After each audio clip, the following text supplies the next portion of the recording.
Well, John and Jen, a word from Iran as these latest sanctions mean the permanent closure of diplomacy. Trump accuses Iran's supreme leader and others of fueling and of funding terror, which is why these sanctions specifically target them.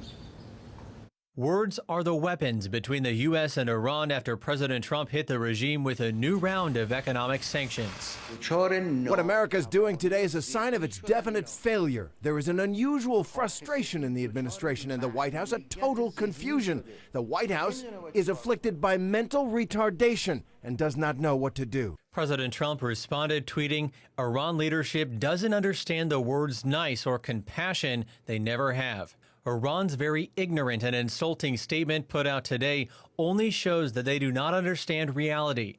Any attack by Iran on anything American will be met with great and overwhelming force. In some areas, overwhelming will mean obliteration. Even with this strong threat, a new poll shows most voters back Trump's decision not to strike Iran after they shot down an American drone. Do you have an exit strategy for Iran if war does break out? You're not going to need an exit strategy.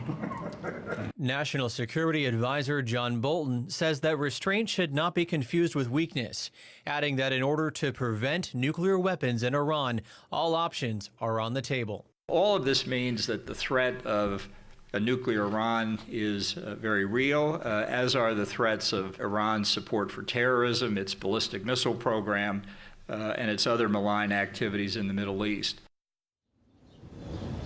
Now, Bolton calls Iran the main problem in the region. The White House says the reason behind these sanctions were to push Iran back to negotiations. But as you just heard from the leaders of Iran, it appears that will not happen. John?